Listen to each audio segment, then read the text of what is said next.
All right, David, I've just confirmed that we are live. I just wanted to check, are you all able to see the slide from I can my, see it.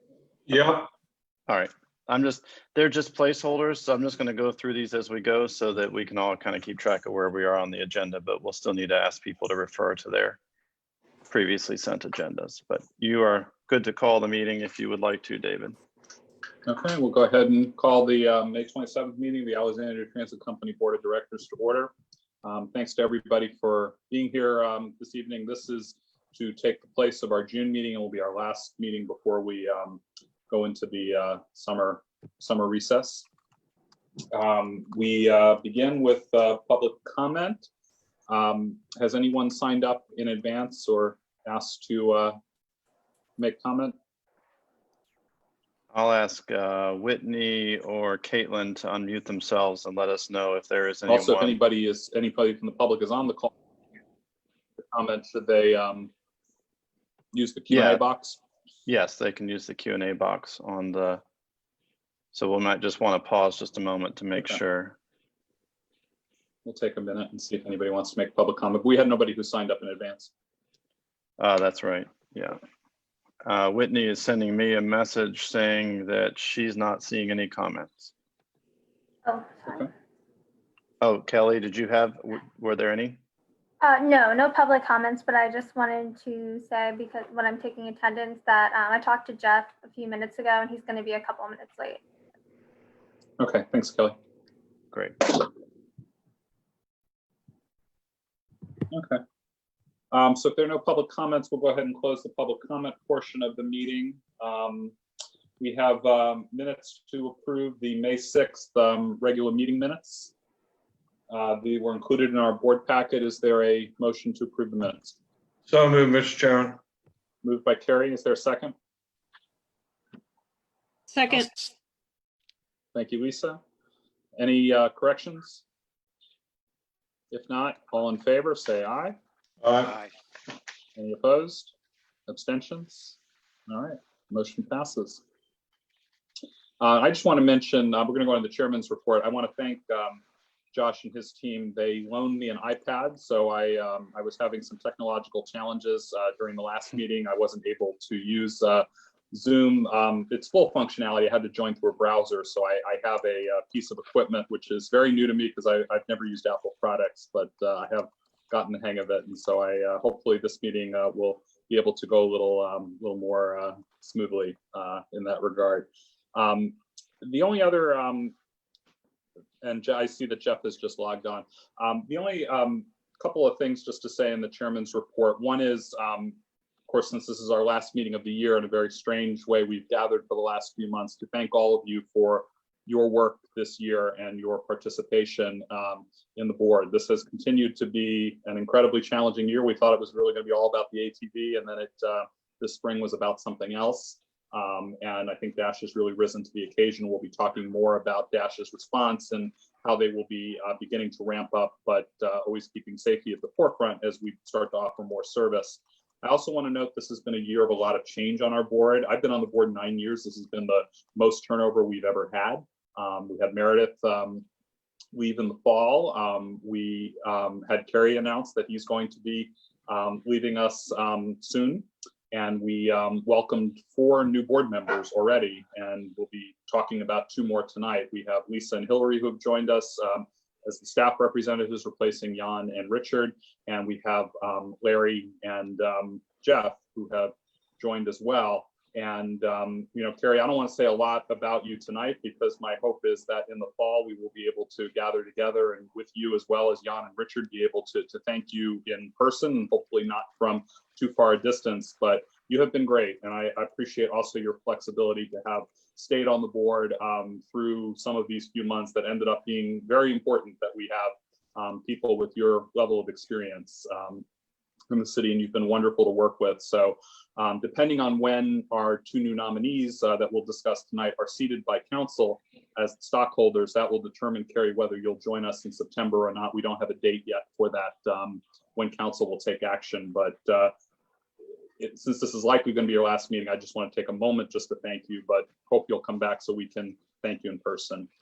Well, thank you, Mr. Chairman, and it's been a wonderful time on the board. We've seen a new general manager, collective bargaining agreement, the ATV, a pandemic, electric bus. So, the organization's moving forward and it has been. And obviously, we're going to have some challenging times, I think, from a fiscal perspective, but also from an operational perspective. Be happy to join you in the fall. Right now, I'd just be happy if I could get a haircut. Well, you look good. My dad did my hair about 4 weeks ago, but he didn't get it all too short. It gets curly on the sides. So, thank you for that, Carrie, and we will miss you. But maybe hopefully see you in September, at least to say goodbye and maybe have you at our table for one more meeting. Good. I also wanted to report that I had spoken with Josh about this time of year. We typically have either a banquet or more recently it's been an all-employee picnic, and we get a chance as part of that when employees and their family members gather. I know many of you have participated in those over the years. It's fun because we get to just thank and appreciate people. Service milestones and other awards are handed out, and that won't happen this year, but I think it's important that we as a board share with the workforce at Dash, our appreciation for the sacrifices they're making and that their families are making for many of them to continue on the job through, very risky situations to ensure that our public is served. And so I have asked Josh that the next time he has an all hands meeting, he's done a couple of these virtually on Facebook Live, that we be able to join, and that I would deliver a message on behalf of the board thanking folks. We don't have a date for when that will occur yet, but I will let the board members know. So if others want to be on the call to kind of echo these sentiments of thanks, I think it would be great for us to just have that interaction with the workforce this year more than ever. That's what I have in terms of chairman's report. I will turn it over to Hillary for the TNS report. Is Hillary on the call?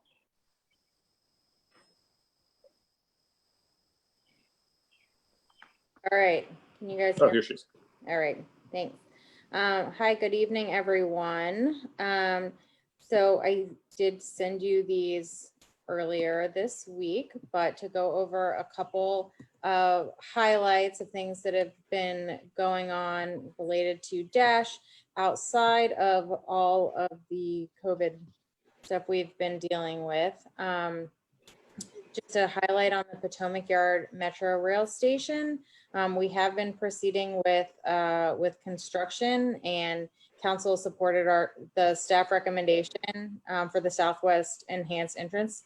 So we are currently our WMATA is in the process of adding this work to the construction contract.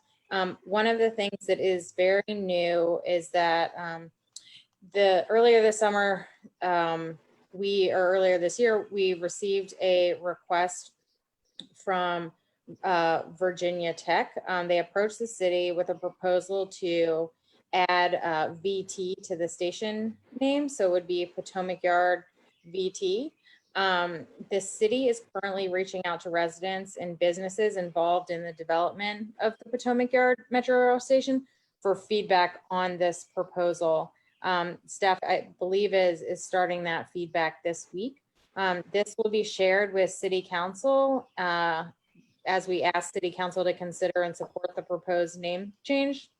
It's currently anticipated that this would be docketed for consideration at the City Council legislative session on June 23rd. And if council then supports the application, WMATA would begin a multi-phase application review process. They already have a process in place for changing station names. So if board members do want to provide any feedback on that, you can send it to me and I can pass it on to Lydia Durand, or I can send you her email directly as well. We're collecting feedback until June 9th is going to be the deadline for that. And then I know staff is reaching out to PIMEG and PIDAC and a number of the businesses, as well as residents and HOAs in the area. Just a note about WMATA. I think you all know that they're requiring passengers to wear face masks now. There have been some changes to fare and service changes because of the current situation.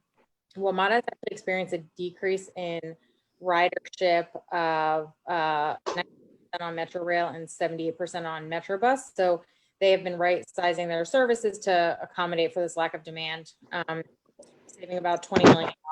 And then additionally, looking at some management actions and vacancy reduction to save an additional $25 million that will help reduce the subsidy required by the jurisdictions, by that total of $45 million. And then, as we've discussed previously, they'll be providing $135 million from the CARES Act to help credit jurisdictions. So this is some of the funding that will be coming to Dash to support the offsets in revenue that we have seen due to the current situation. Next, so one thing that I just wanted to mention is we do it every 2 years, a mobility survey. We call it Alex Moves, and there's always the Washington COG State of the Commute survey, but we wanted to get more information in Alexandria about how people travel, and not just related to their commute, but how they travel around the city for other means as well. So doing errands and going to parks and dropping off at school. So our survey focused on all trips. This year was a struggle. We did the first one in 2016, and we're currently compiling the data from 2018. We had the survey out for much longer than anticipated, just due to the lack of responses that we were getting. There is a full report on our transportation long range planning website, but some of the key notes for Dash is that 32% of these trips of people were non-commute trips. And what we're seeing is that the shift in the non-commute trips, the mode is very different than you see when you're looking at just commute trips. Let's see. One of the things that we thought was really interesting was that the men and women reported very different travel behavior, with women reporting more about driving alone, and men were able to take transit and bike more. So some of the input that we're getting from the community will help our transportation planning folks think about, what are the changes that we need to make to our transportation network to make sure that we're accommodating everybody. Lastly, our electric vehicle charging strategy, I mentioned earlier this month. Feedback closed on May 22nd. There is the full report is online, and there's also a pre-recorded video presentation online. This strategy is really going to help us as a city kind of understand, not only where and what type of infrastructure we might need, but what are the kind of the city policies that and processes that we are going to need to think about, so that we're prepared with our transportation system and our network and our infrastructure to accommodate the shift toward electric vehicles. So with that, if there are any questions, I would be happy to answer them. Questions for Hillary?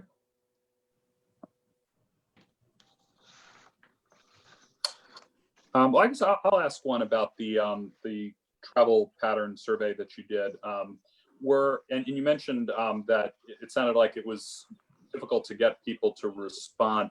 How, when you look at the data in terms of what you got, do you feel that based on other information sources that you have, that was pretty accurate in terms of what the actual split is, or was staff also surprised by some of the data? I mean, for me, maybe the percentage that were saying they were driving alone seemed high than what I had expected. But yeah, I mean, we weren't necessarily surprised. There were some components of this survey that aligned, very similarly to the 2016 survey, and then there were other components that were kind of off. So it was just really hard to tell. We didn't feel like there was we didn't have a huge level of confidence in the information, just because we had to do so much outreach and phone calls to folks, and just to try and get a response rate that we felt was reliable.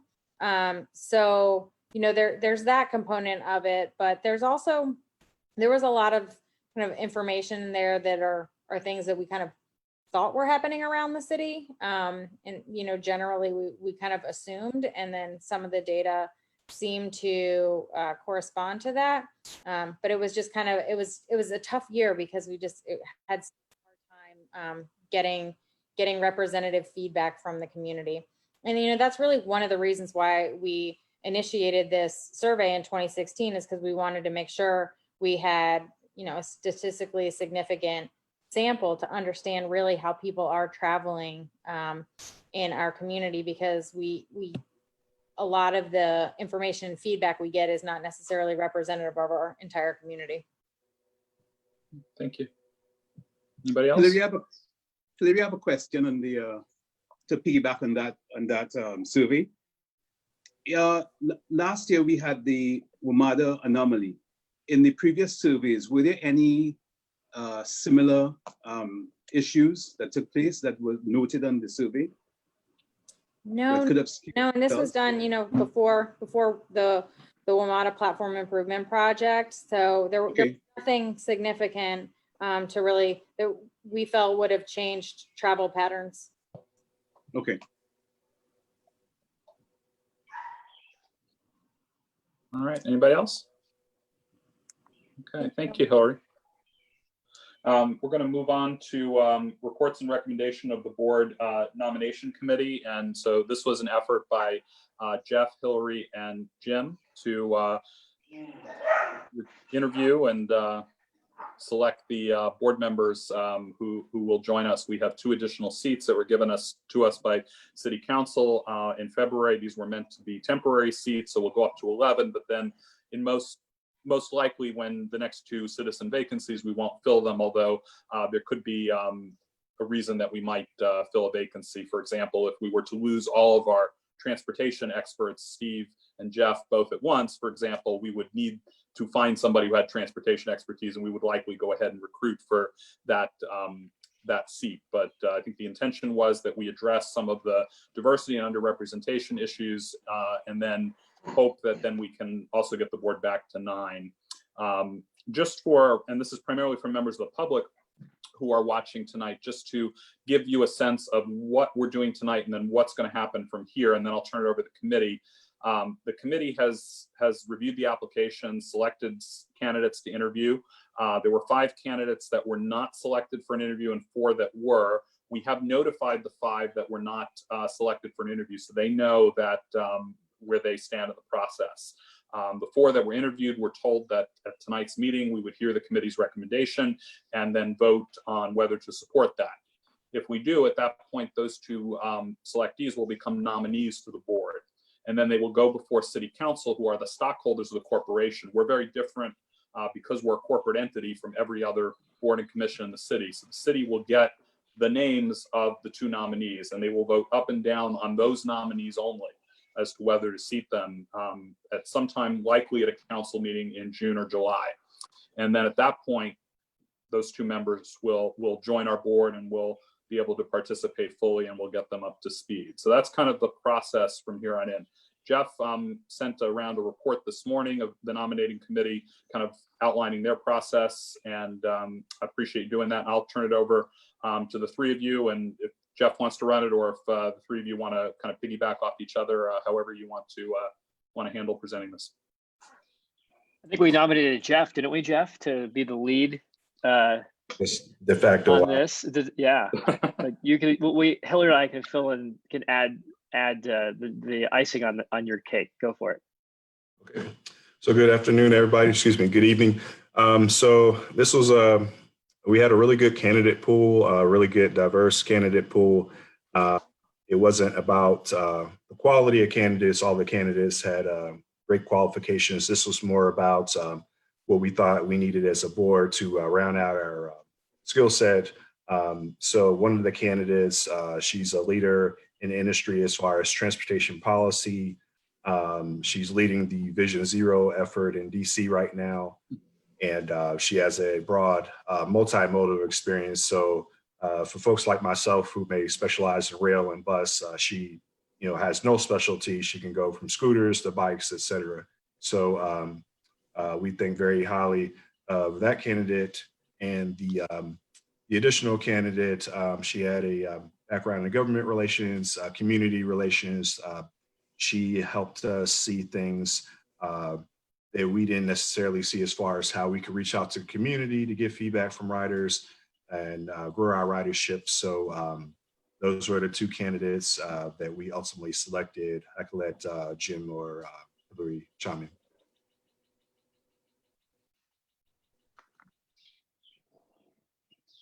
No, Jeff, I think you did a great job distilling the essence of the process. I think we had really strong candidates across the board, and interviewed several of the candidates as well. But our decision certainly was by consensus for these two candidates, because they thought we would really bring, really complement the current board. I mean, both address the diversity objective, which is one of the key objectives we had in this process. So, bringing on obviously two women, I think is great to add to the diversity of our board, and just also provide different perspectives and expertise that I don't think the board necessarily has right now, given both of their specialties. One with real, as Jeff said, communications and community engagement, which I know is something we've talked a lot about on the board. I think having that expert voice is going to be really helpful to our work and to supporting Dash. And then the other candidates, just strong, as Jeff noted, experience in the city or in cities in transportation, particularly on Vision Zero and multimodal transportation, which are major goals for us in Alexandria, but also with Dash. So anyway, I'll leave it there. Hillary, you want to add to that? No, I think you guys covered it. I think that's what I mean. The candidate pool was incredibly strong. I think anyone would have been a great, asset to the board. But I think these two particular candidates bring that skill set that we will really benefit the board. Okay, can we get, I guess we're going to need their names, and my understanding, Josh, that we have their applications and can share those with the board. I think we were going to do that as supplemental documents. Yes, we do. I think that was dependent upon request. If you would like us to share those, we can send them out, right, Kelly? Kelly's nodding her head. We have them ready. We've redacted the personal information from that. So it's up to you. Okay. I mean, I personally, I haven't seen their applications. I would like to know, and we obviously need to know who they are so we can vote to recommend them to go forward. So, I mean, while Kelly sends those out, could you share the names of the two folks you're sending forward? Kelly, are you able to send those to everyone right now? I actually can't do it right this second without logging out of Zoom, but I can send them to you as soon as the meeting is over, if that works. Or I can send you the cover page. Let me see if I can send them, Kelly. Okay. I may be able to. Okay. Hang on just a moment. Okay. So committee want to share, could you share the names with us? Sure. So Linda Bailey is the transportation and multimodal candidate we're recommending, and Joshua Thomas is the community relations woman we're recommending. Okay. Hey, Jeff, this is Kerry. Are both residents of the city? Yes, both are residents of Alexandria. Okay, good. And then while we wait for those to come out, one of the things that we had, I've talked with Josh about is as we're setting up, and I think the board had discussed this too, as we're setting up this rider advisory committee, which we got very strong applicant pool for, and I think Josh and his team have been in touch with them to let them know sort of when to expect engagement would begin as we start to get back to more normal business. that, you know, encouraging, especially hearing that all of the finalists you interviewed were very strong, and making sure that we encourage those folks to stay involved and look for other opportunities, such as the Rider Advisory group, in order to give back. And it seemed like they would be a benefit to us. But I just thought, I mean, as far as this is the first time we've done this where the entire board has not met all the candidates, it seemed like it would certainly in these times be more efficient to handle things this way. And we always had a committee that was doing the initial vetting anyway. And it sounds like the committee had a good plan and really a good sense of you know, what our board needed. And I appreciate 2 brand new board members jumping in to lead that effort along with Jim. But you know, want to get a sense of whether this is something we can do going forward, and you know, to have this, but just also in terms of we need feedback on, you know, what kind of information we all need, those of us who are not on the committee, to make a decision and get behind the recommendation. So that would be helpful as well. And it looks like, has the application come out? It looks like I just got an email from Josh. Yes. Okay, so we just received the application. So why don't we do this? Why don't we, just to give everybody a chance to read these, why don't we take up the general manager's report and the financial report, and then we will come back to this, just to give everybody an opportunity to look through the applications before we vote. Is that okay with board members?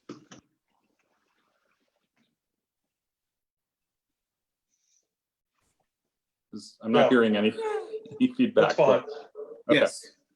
Okay, so we'll do that just to give everybody a sense to go through it. We'll have our final discussion. So, you know, look those over while Josh and Evan give their report.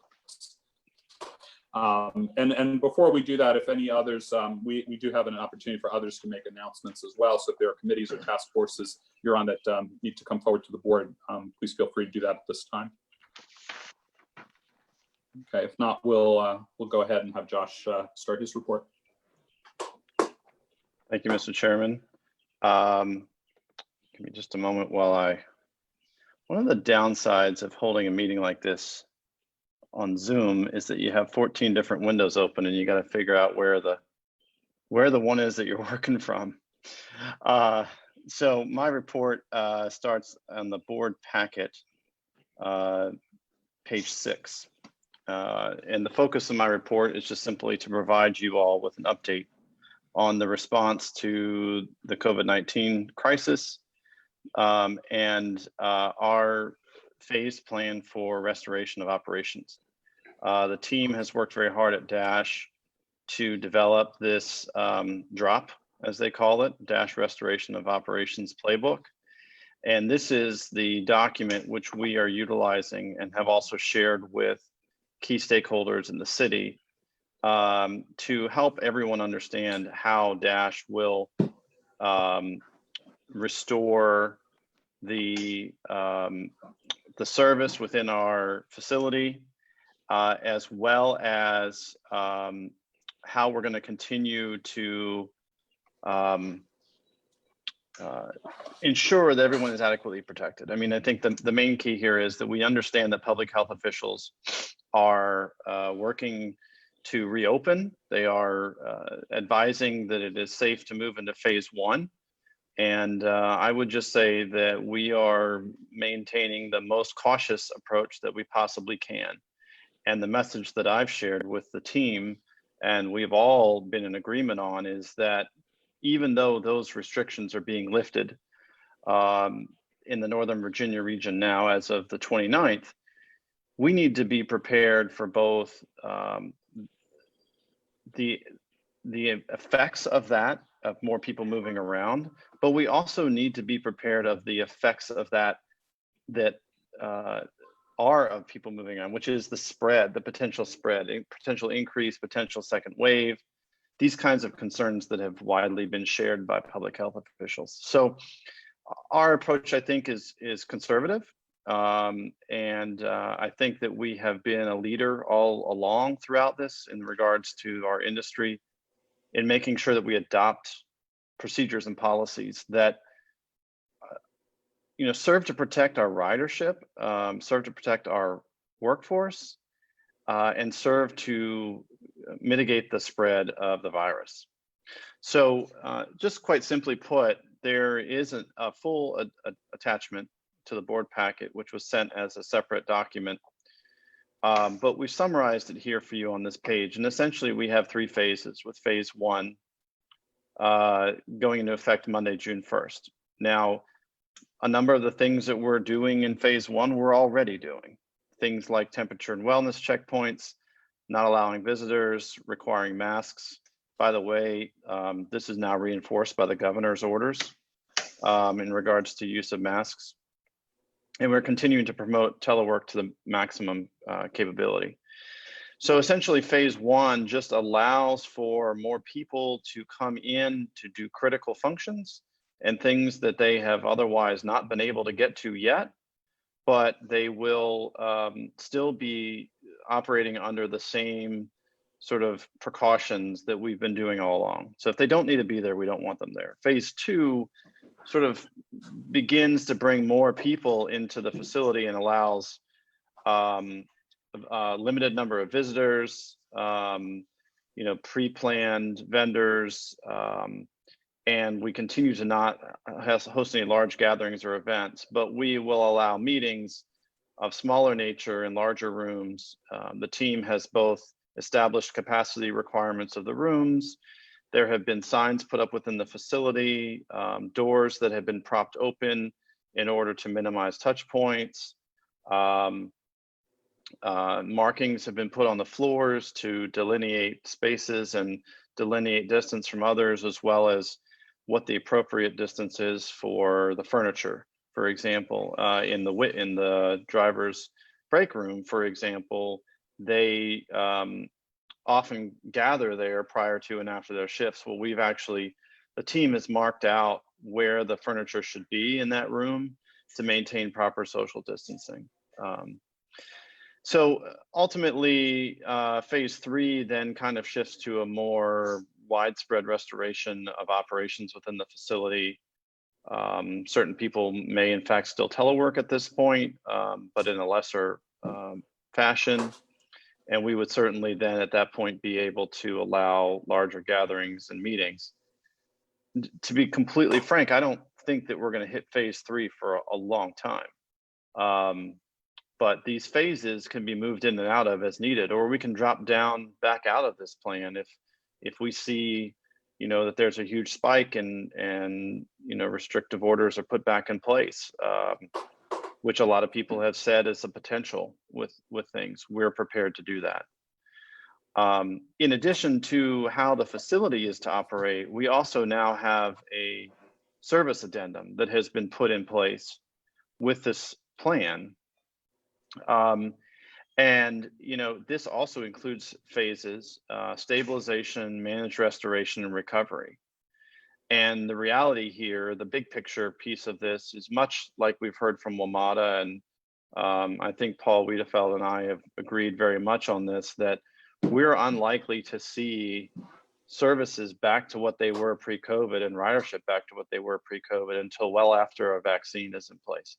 And again, we've talked about this in all the previous meetings. Vaccine timeline is sometime around this time next year. The other key to understand here is that we will be monitoring and working closely with regional partners to make sure that we progress through this plan at an appropriate pace. So it's not just looking at what the governor of Virginia, for example, calls for, because we operate in Virginia, that would not be sufficient. That would not tell us the full story of what we're looking at from the standpoint of our ridership. It would not tell us the full story of what we're looking at as far as service restoration. The regional collaboration list has been strong all along, and I've been really proud of what everyone has done with that. I think that our team has done an outstanding job on this. I would thank all of them. I think they have all just really worked very, very hard. The people that you see on these calls, the people that you see at the board meetings, and the people that you don't see have all played a role in helping to make sure we have an effective plan.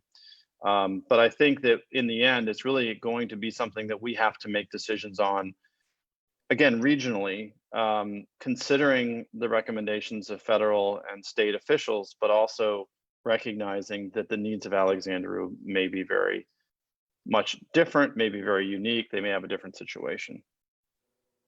So that's sort of a synopsis. I'm not going to really read to you what's there in the packet, but essentially to say that that's the concept here. That's what this document is. It's a working document, and it's something that we'll continue to modify as we need to, add to. It has taken into consideration the work that the city is doing and the city's recommendations for their facilities and their operations. So we feel very good that this is a plan that's in line with all of those.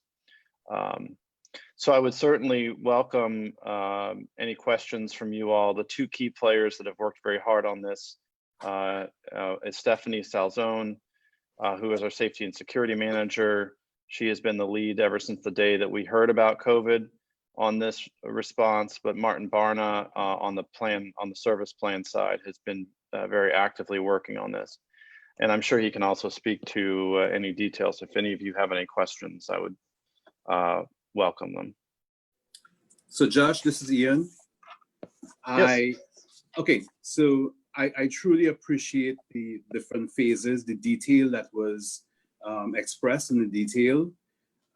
And I like the fact that you considered the rest of the region beyond Virginia, as well as considered the alignment with which our transit partners are also rolling out phases. The only thing I can't remember seeing was an alignment with the regional testing and the case results. You know, are we aligning our reopening, if I want to use that term, to as the cases go down?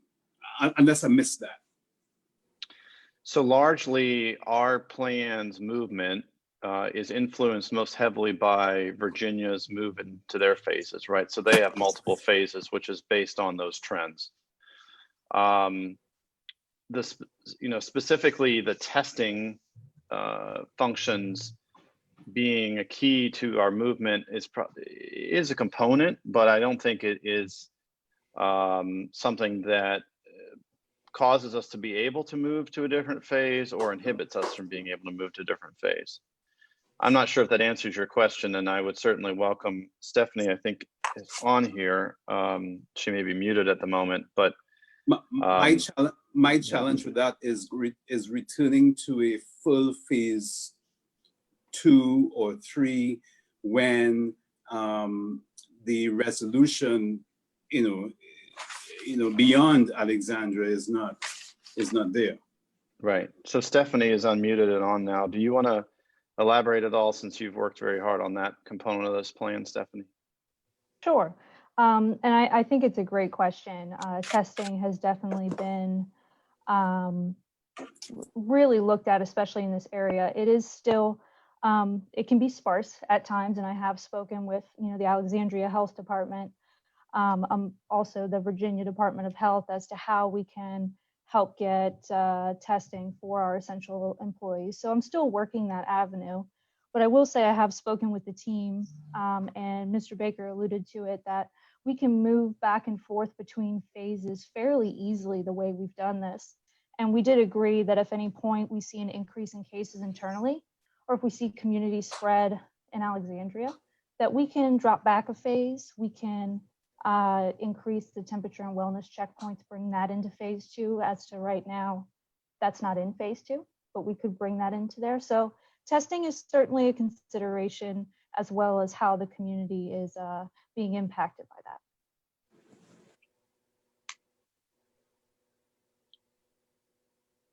Thank you. Sure. Go ahead. Yeah, so were there other questions, thoughts related to the plan? Well, I'll ask one, Josh, because I saw later in the document, later in the meeting, we're going to talk about potential when we would charge fares. Again, we have in our budget document, September as an assumption. Then there was also mention of, in the same, of coordinating with WMATA on some of the past products that they're developing that they've delayed by 6 months. And I think there was a sentence then saying, well, that might dovetail with when we're going to begin charging fares again. So that makes sense, and we'll participate in that. So it seems like maybe we're going in two different directions on when fares might resume, and sort of does that align. A lot of this is focused on operations within the facility and the service we operate, but how do fares specifically tie into that, or not at all? Fares, there's a couple of ways that fares does tie in. One is when we can board passengers through the front, right? So once the social distancing, physical distancing limitations and requirements are relaxed, or we find solutions that help to ensure that distance and ensure the protection of the operators while fares are exchanged. As I mentioned, I think in our last meeting, I put Labor Day as a placeholder for fare restoration. But I think that we're likely to see that date move around, both, as you mentioned, based on the regional kind of what's happening regionally with our partners, but also like how.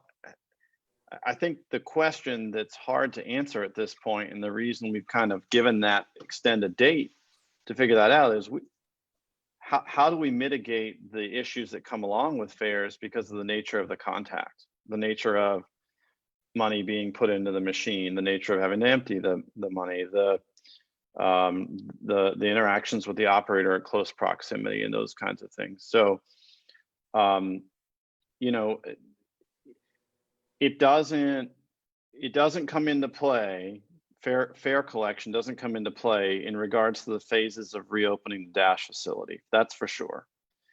How and in what ways it comes into play in regards to service restoration, it's going to depend on where we go as far as rear door boarding and alighting, when we can see those restrictions lift. But fundamentally, what we do know is that we're okay without fare revenue through fiscal 21. If that is what happens, we are okay.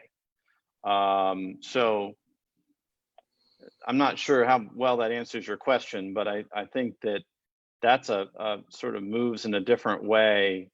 It's aligned with many of these actions, but it's a standalone issue, I think, in many ways. It also has an economic component to it, which this plan doesn't speak to.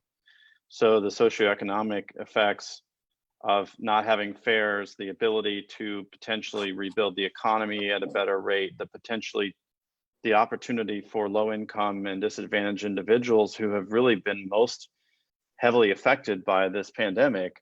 That is a place where we have an opportunity to provide economic relief that is independent of the virus health issue, if you call it that. Okay, no, I think that's fair. I just wanted to understand kind of, because we have certain milestones for restoring service, how fares tied into that. And that answers my question. Understanding too that a lot of what's happening at the facility is going to be different than what's happening on a bus or for interactions that you're having with passengers. So yeah, it makes sense that the two wouldn't necessarily be linked. Right. Other questions for Josh? And I mean, we could continue to open up the facility on a larger level, on a larger scale, and still be running a fraction of our service. I mean, we're Saturday enhanced right now. We could still be running Saturday enhanced service and still have more people coming to the facility. I think that function really has to do with the nature of the jobs the people are performing and how much it affects them not being in the office as compared to being there. So. Okay. Okay. And I think also, we've talked a little bit about how we might do our September board meeting at the Dash facility with some social distancing. And so, we'll have to see how that's going, and if that is the appropriate place, just in terms of room size. It's something we'll have to give some thought to near the end of the summer. Yeah, and investing in technology has been a priority for me as it relates to being able to facilitate this type of meeting, being able to potentially facilitate a meeting where part of you are half of the board is there and half of the board is on Zoom. I think that there's going to be a lot of opportunity for us to sort that out in the coming months so that we'll have a way to facilitate that if we can't accommodate the entirety of everyone in the same room. Okay.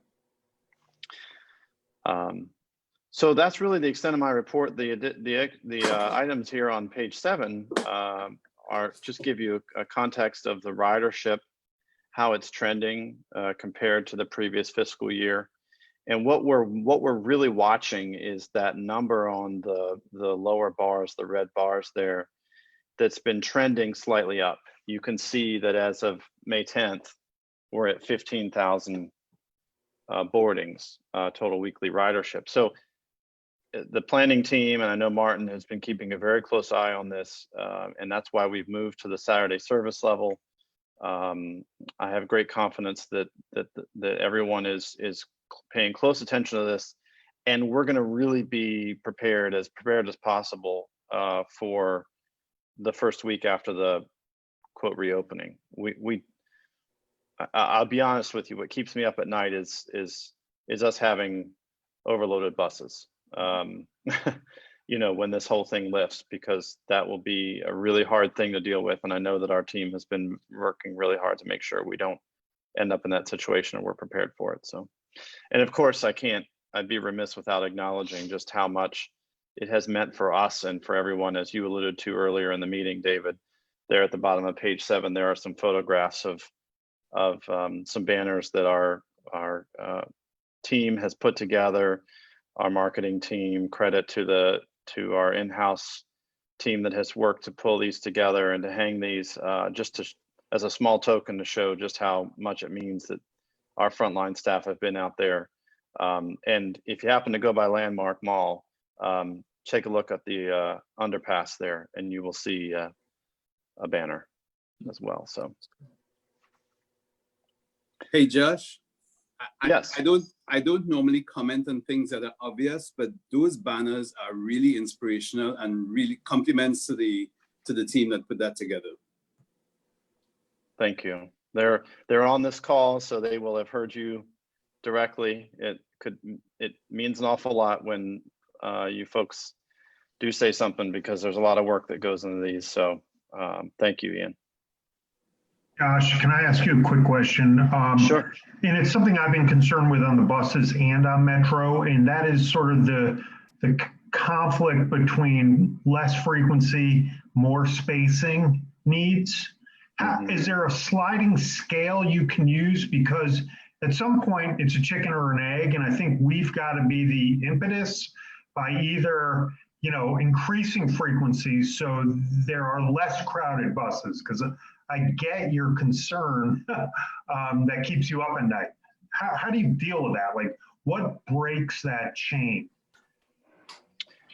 Well, I think they're directly related, and I'll offer Martin to jump on and give us a little insight into his thinking on this. He and his team tend to monitor that the closest, but I think that on a fundamental level, in my opinion, we have been focused on core services and then adding that frequency as in advance of the riders, but also having a large number of staged buses available that can be called upon in situations where an operator is noticing that their trip is becoming more crowded. But Martin, do you want to add to that, and speak to Matt's question a little bit about what's driving the determination of when you're pushing more frequency? Sure. Yeah, it's a great question. It's kind of one of the key questions from a service standpoint with all of this. We really just want to be as proactive as possible and not wait for the ridership to start going up before we start increasing our service. And that was kind of the thinking behind our latest, we went from enhanced Sunday to enhanced Saturday this past Sunday. So now every weekday we're running an enhanced Saturday schedule, which offers increased frequency on a couple of the key routes, namely the AT1 and the AT8, which had we've been seeing more and more ridership on those routes. So now we have 15-minute service during peak periods on those. So we're responding. We're trying to get out in front of a lot of this stuff. We're also employing a lot of a lot of standby and stage buses, so that when we do have operators who call in and say, hey, you know, I got a 40-foot bus here. I know the max number of people I can have on this bus is 16, or I forget what the exact number is, but something like that. And there are people that are up here trying to get on the bus. We have those stage buses, those standby buses. They can be dispatched relatively easily to pick up the additional customers without without jeopardizing the physical distance on board the bus. So we try to be flexible. We try to provide some extra resources that are available if needed, if we see some of those crowding issues. But mostly we just want to stay ahead of the game when it comes to passenger loads and those things. So we're always monitoring passenger load stats. We're always monitoring the number of boardings per trip, just to see if those start to go up. Because obviously system-wide ridership or route ridership only tells you so much. If you've got 1 or 2 trips on that route that are really challenging, that's going to create problems.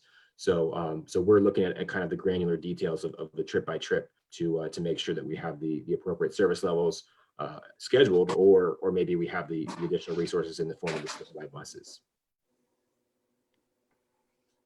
Okay. It's helpful, Matt. I see you nodding. So, okay. All right.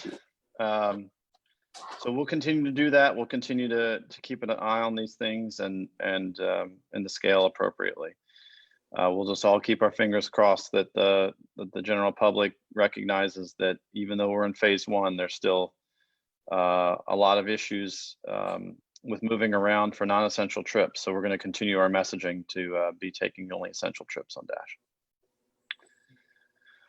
So with that, Mr. Chairman, if it's okay with you, I'll hand it over to Evan Davis for his financial briefing, and he's going to be asking the board to take action on the fiscal 21 budget. Okay, thank you, Josh. Welcome, Evan. Good evening, Mr. Chairman and members of the board. The budget presentation begins in the packet on page 8. There's no regular financial report tonight since we presented March at the meeting earlier in this month, and April wasn't quite closed fully across the city in time for this meeting. But so this is just looking ahead tonight. And I'll just briefly kind of give you a sense again of the big picture and how we got to the original budget proposal to this one that is before you. And the big picture is that it's almost exactly the same, particularly on the expenditure side. In December, we presented our budget. Along with that budget, there was a reduction option of $170,000 to reduce a segment of the AT4, which was duplicated by other routes. Because the city manager decided to exercise that option, those costs were removed from the budget, as well as that portion of the subsidy increase. And that was the budget that we presented to you in February and March.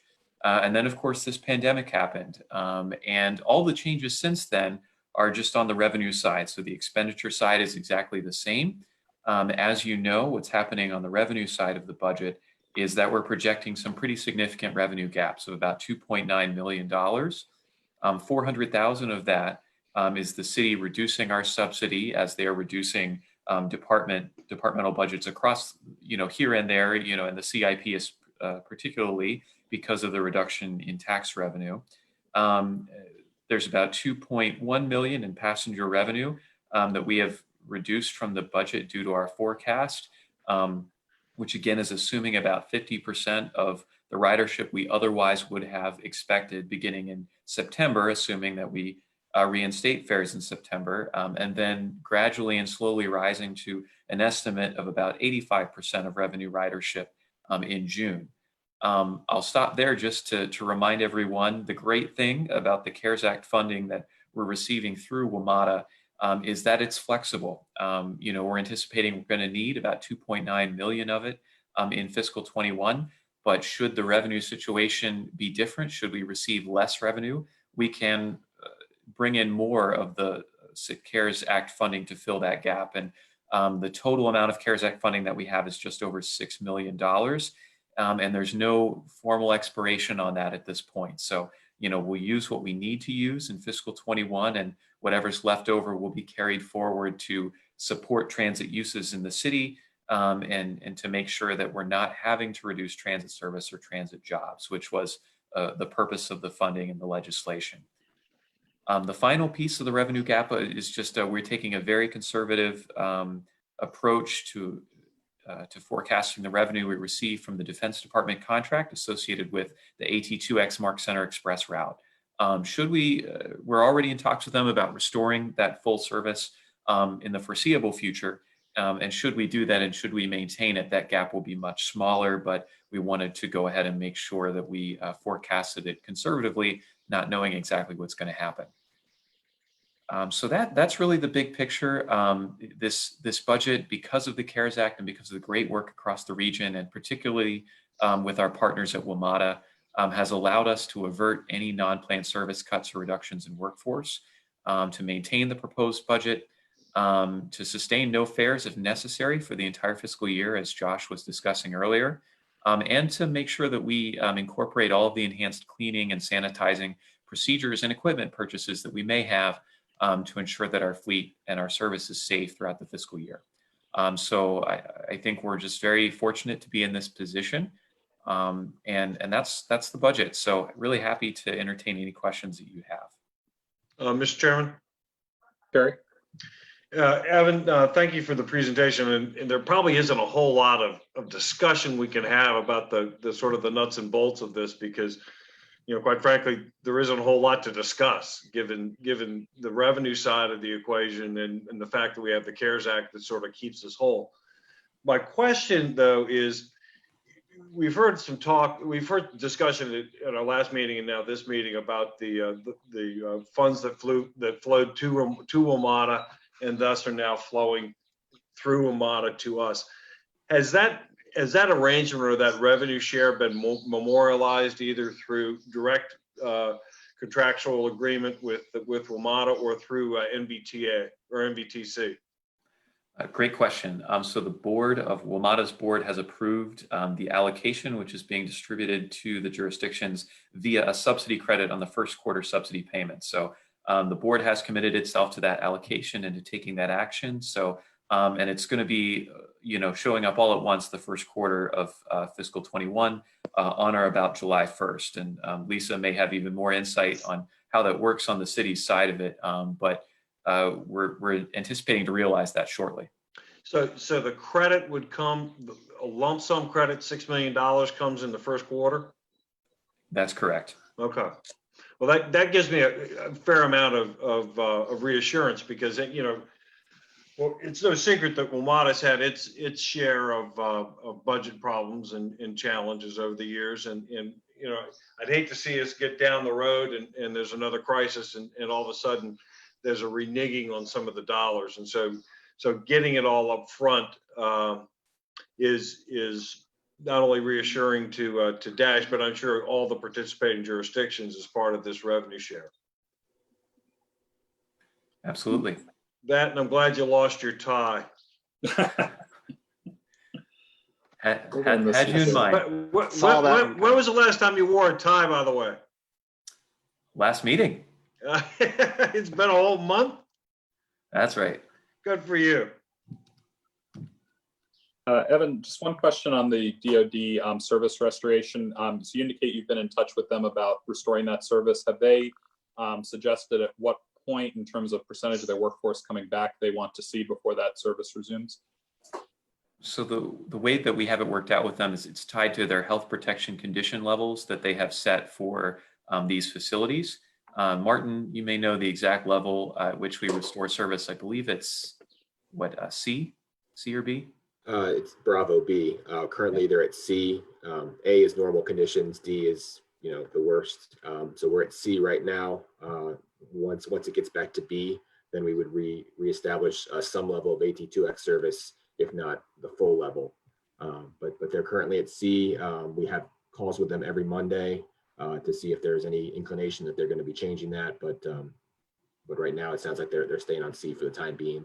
And I believe that's about 20 to 25% of their normal workforce on site. We're level C. Okay, thank you. Other questions for Evan? And you're going to present the budget to us next, right? Do you mean the TDP? Or? Well, I thought we have to vote on the budget. Right. It's before the TDP. Right. That's included in the packet on that page, Mr. Chairman. Okay. Help me with the page number there, Evan. Page 12 is the full budget. So we need, Okay. Mr. Chairman, we need your, the board to take action to approve this as the final budget for Dash for FY21. And it is also worth noting that this takes into full consideration all the actions by City Council already in place. Well, so we need separate motions on the budget and the TDP because they're That's listed right. as separate agenda items. Okay. Sure, yeah. If you can do the budget now, then Martin's going to give you the briefing on the TDP and you can take action on that. Okay. So why don't we, we'll go ahead and approve the budget. Why don't we take up the TDP and then we'll come back to the board member selection. Hopefully folks have had a chance to look at the applications by the time we get back to that. So is there a motion to adopt the FY21 budget? Mr. Chairman, I would go ahead and move that we adopt the fiscal 2021 budget as presented by staff, highlighting the funds received from the federal government under the CARES Act for preservation of transit services. Thank you. Second. Carrie, and I think that was Matt seconding. Is there any further discussion? All in favor? Aye. Aye. Any opposed? Any abstentions? All right, passes unanimously. All right, we'll go on to item number 6 for Martin. Good evening, Mr. Chairman. As we have on item 6A, the consideration of the board of the FY21 Transit Development Plan. On packet or page 13 of the packet, we have a summary of the outreach plan or outreach summary. The full TDP is also included as an attachment to the packet. I will just provide a quick summary of what the outreach was, what we heard back before presenting the final plan for consideration. So on page 13, it just provides kind of some bullet points of what we did over the last few months for outreach. You can kind of see that we had to kind of shift our strategy based on the pandemic. We had a lot of virtual activities. We had a virtual community meeting, and then obviously we had the virtual public hearing last month. All told, we had about over 300 views of those virtual events and about a dozen or so comments and questions and a decent amount of live interaction. So we had those. We had a lot of information on our website. We used social media quite a bit to get a lot of engagement. But we also wanted to make sure that even though we weren't, under normal circumstances, that we would have our same level of presence on board the buses and out in the field. So we did continue to have the onboard posters. We had the audio announcements playing on the buses. We also made sure that all the bus stops that are served by the AT4 along the segment that were proposed for discontinuation, we made sure there were flyers posted at all of those bus stops, alerting folks to this potential change. So we tried to do the best we could under the circumstances to get as much awareness for this as we could. We did the next section provides a summary of the feedback. We also have 2 attachments, which actually were provided prior to the meeting via email. One is a table that summarizes all the comments that we received. We received about 14 comments or questions from the public. They were on a wide variety of topics, some about the ATV, some about some fare questions. We did get 4 comments about the AT4, and they were mixed in their reactions. One person was supportive, one person was against it, and then a few were kind of neutral or in between. We did also get 1 letter to the board, which was also provided via email to the board. It was from the group Notice, which is the North Old Town Civic Association. You can review that letter. It's in the email that was sent out earlier today. But basically, the letter identifies some concerns with the AT4 reduction, but they recognize the importance of meeting our subsidy reduction target and note that they're very optimistic about the improvements for North Old Town that are included in the ATV. So we're hopeful that although we are reducing the AT4 service here, we can improve service as part of the ATV network launch next year. So that's kind of a summary of what we heard. Any questions before I talk about kind of the final proposal? Okay. Martin, just a appreciation, just in terms of how you presented this information, including also your responses to citizen comments that were received. That's very helpful to know what the engagement was and to see how proactive we are in documenting and addressing some of the concerns that people have about, not just the AT4, but just some of the upcoming service changes in general. So well done. Thank you.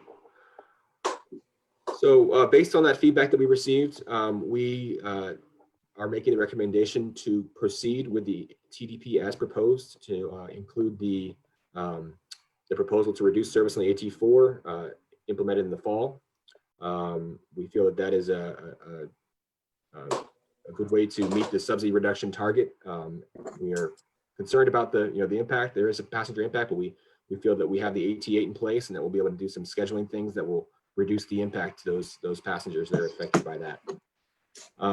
The one change that I would note that we are making from the draft version of this document is regarding some of the fare-related proposals.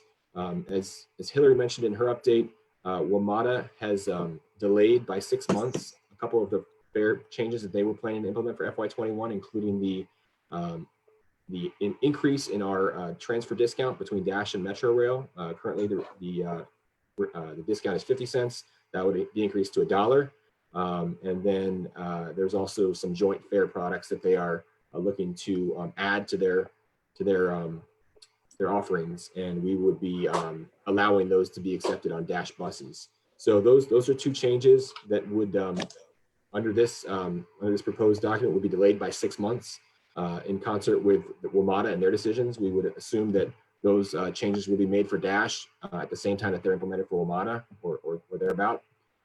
So that's the only real change, is the delay of those fare changes by 6 months.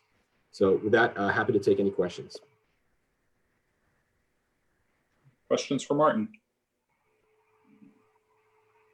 Well, thank you for presenting this. I know we've been through this document a couple of times, including the public hearing opportunity that we had at the last meeting, and very grateful for the CARES Act money that has enabled us to maintain service as roughly as it is today, as we get back to being able to provide a safe level of service and the demand. So is there a motion to adopt the TDP?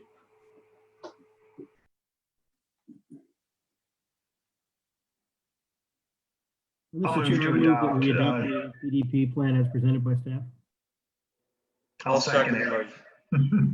Okay, I think that was Steve, and I'm not sure who was seconding that. Carrie. Carrie, okay. Is there any further discussion on this? All in favor? Aye. Aye. Any opposed? Any abstentions? All right. Thank you very much. Let's go now take I know we have 6B where we'll discuss the extension of the emergency authority for the for staff to act during the summer months, but let's take up the board nominees first. So we have the two names, and I've had a chance, I've gone through their applications, and they are excellent candidates, as the committee had said. I wanted to know if we could just get a sense of the other candidates that you interviewed, and sort of just a little bit about them and what they would have brought to the table, just so we have an understanding of kind of what our applicant pool looked like.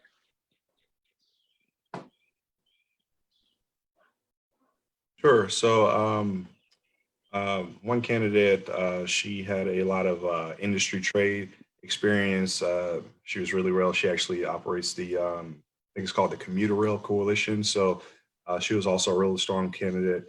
Another candidate, she had a background dealing with transportation unions.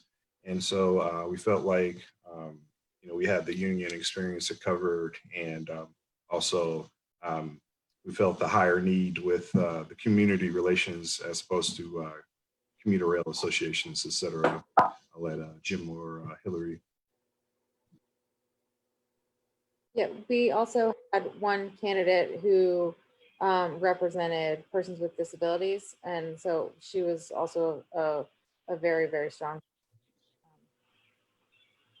Okay. And then with Linda Bailey, just looking at some of her work experience, did any of you on the committee know her or have worked with her in the past?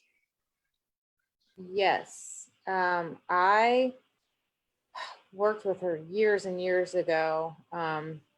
She was a colleague in New York City. We didn't work closely together, but she has been she was previously the executive director of NACTO, the National Association for City Transportation Officials. And it's an association many cities are a part of it, and Alexandria is as well. So she was a contact point for the city when she worked with that organization as well. And then of course she works in DC as the Vision Zero coordinator. So our staff is beginning to work with her since she has taken on that role as part of our regional coordination for Vision Zero efforts. Yeah, I know her as well. I think go ahead. I was just gonna say she spoke. We are updating our Alexandria mobility plan, and we did an innovation forum, and she was one of the panelists because of her experience, but also because she was an Alexandria resident. She volunteered to speak at that. Yeah, I know Jim, her were a you gonna little bit. Yeah, I'm just also, and I disclosed this, I know her as well. Both from that, I met her at that innovation summit that Hillary had mentioned, and also just know her from our kids go to the same school. And and when we did the recruiting, trying to get people to apply, if you recall a few months ago, she was one of the people that I had asked whether she knew anyone who was interested. Okay. So I was very happy she applied. And I made that clear to Hillary and Jeff as well during the interview process. I think we all knew a few of the different candidates, not all of whom got selected. Okay. And then did anybody, the second candidate who's being considered, down to her application, is it Joshua Thomas? Does anybody, I just wanted, just for the record, just does anyone know her or have a personal previous interactions with her? I know her actually pretty well. And Is that Matt? Yeah, and she goes by AJ usually, but. Okay. Okay. She didn't tell you. That means exactly we didn't really know her before because we called her Joshua the whole interview process and she did not correct us. Okay. Tar Heel grad, which is in her favor. Is that Larry? I couldn't. That was Larry, yeah, fellow UNC grad. Oh, okay. UNC. Like that. Yeah, we didn't hold that against her. Okay. Thank you, I appreciate it. Yeah, that'd be a reason to vote against her nomination. Well, again, I want to thank the committee for doing this work and doing it very quickly too, because we gave you this assignment about a month ago and asked if you could do this on a very quick time frame, and with Kelly supporting you as well, this went very well, and as well as to the staff in marketing communications who still promoted this on social media during the pandemic and amidst so much other information that we had to get out there, that we were still able to get the quality of the applicants that we got. And, you know, those of us on the board who did outreach, Jim mentioning that he had shared this with a lot of people. I see that some of our council members had shared this with individuals as well, encouraging them to apply. So, you know, really good team effort. And I think I'm very happy with the outcomes that we have here. I'll open it up for discussion if there's anybody else who wants to comment, and then we can go ahead and take a vote. Mr. Chairman, the only thing I wanted to add earlier, you asked how other board members felt about this. I thought this process worked. Oh, yes, please. From my perspective, not being on the nominating committee, I felt like, especially with the packet that we just received, I have sufficient information, and the process was outlined and was clear. And as long as it wasn't extremely burdensome for the three of the people who were serving in that capacity, I think it worked well from my perspective. Thank you very much. Thank you, Lisa. And I think, this was our first time doing this, so we'll make sure that we have this information, when we do this again, and we'll allow others to volunteer to be on the committee. So, this can rotate. We'll make sure that we get this information out with the board packet so that folks have a chance to review this. I think one of the concerns we had is that since, we didn't want to release this with we were trying to decide how to release the information without then telling applicants that we'd already kind of made a decision were being considered, because, you know, we could have gone in a different direction after we heard the committee's report. So I think that's why the information kind of came out tonight as it did. But I appreciate you saying that you felt like this worked well. Anybody else? I would just add, one of the things just from a city standpoint that is really exciting. I just appreciate the effort folks went to do outreach to get these candidates to apply, because I think, you know, there is great opportunity on a lot of the other city boards and commissions that represent transportation interests as well. And so now that they know, you know, people know about different boards and commissions, and maybe some of these folks will be encouraged to apply for some of those opportunities as they come up as well, because we did have a really strong pool. Oh, that's great. Anybody else? All right, if not, I will ask if there's a motion to approve the recommendation.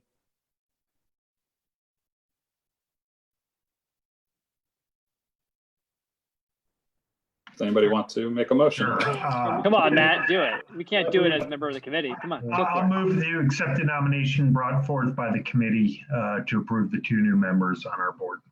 Okay, thank you, Matt. Second by Steve. Any further discussion? All in favor, say aye. Aye. Aye. Any opposed? Any abstentions? All right, passes unanimously. Thank you again for really a great job. And I just want to say, if any of our applicants who were not selected are on the call, you know, as Hillary said, there are many other opportunities to get involved in the city. But the other thing I'll share is that 2 of us who sit at this virtual table were not selected for this board the first time they applied, and I'm one of them. So, you know, please do stay interested and look for opportunities to continue to be involved, because we need citizens who care greatly about Dash and the future of this system. And so I hope you will continue to express interest, and we will have opportunities again. So thanks to everybody who applied. So our next order of business is taking up the emergency resolution. So just as background, we passed a resolution in March, essentially giving Josh authority to make changes to fares and service, because actually our charter requires that the board make substantive changes that last for more than, I think, a couple of weeks. And we knew that going into the pandemic that wouldn't necessarily, you know, we weren't sure about how we would be able to get the board together. We didn't have electronic meeting authority. So we deemed it prudent to delegate some of that authority to Josh. That resolution runs out on June 10th, I believe, which was the end of the governor's state of emergency. And so we are now entertaining how we will go forward in terms of extending that through our summer recess. So Josh, did you want to speak to the resolution that you've put forward? Sure, Mr. Chairman. I mean, I think this was just a discussion item recognizing that the pandemic continues. And as I mentioned earlier in the meeting, I don't see things being particularly linear in how this all unfolds. So essentially what this is doing is this is asking that you extend this, and it essentially puts it in place so that it can then be rescinded by the board upon meeting again in September, or at any time. If the board were to come together and recognize that things were over and there was a miracle and this was solved, it could be addressed then. But essentially, this just continues the ability for myself to work with staff who have been very diligent in their recommendations to me about service level adjustments and fare adjustments. And that's essentially what this is asking the board to do, is to continue the previous resolution so that we can continue to monitor that and adjust throughout the summer, depending on which way this whole thing goes with the pandemic. And I think, Josh, we had talked about whether we should put a time limit on it, and I think we had decided specifically not to, because then we thought that might communicate to the public that certain action would be taken on that date, and we just didn't have that information. So that's why we are leaving it very, very fluid at this point. Which I agree with. I think the thing I would make also a statement to anybody who might be listening or viewing this on Facebook is, you know, many of the times we put dates out there and timelines on things, and things like the fares and those kinds of things. And those are really for planning purposes. It's not until we can issue a formal statement of where things are going that we know for certain that's when we're going to make it happen. So just I would echo your comment that I think it's in best interest to say that this is ongoing. And as soon as we have clarity and something final, and this is looking like it's wrapping up, we can pull this back and get back to normal. Any discussion from the board on how we proceed? If not, we'll need a motion to adopt the resolution. Move approval of the resolution as presented in the board packet. Moved by Lisa. Second. Second, is that Jim? Yes. Okay. Any further discussion? All in favor, say aye. Aye. Aye. Any opposed? Any abstentions? All right, passes unanimously. And so I think, and then our last piece of business is to announce that we have our next board meeting scheduled for Wednesday, September 9th, 2020. I think location and format at this point to be determined, and that both the chair and, as we see in the resolution, the chair and the general manager, who's the president of the corporation, we have the authority to call a meeting prior to that should one be necessary. With that, I will wish all of you a good summer and that you all stay healthy. And I look forward to seeing you all again, because this is a strange format and I miss all of you and your good friends as well as colleagues on this board. So, Mr. Chairman. Yes, Josh. Before you take that action, I just wanted to let the board know that I will communicate to all of you when I hear definitively from the city manager as to when they'll be, the council will be taking up the appointments as recommended by the board. And just as a point of order, that is considered a meeting of the stockholders. You all are welcome to join for that. We'll make sure we notice that to you.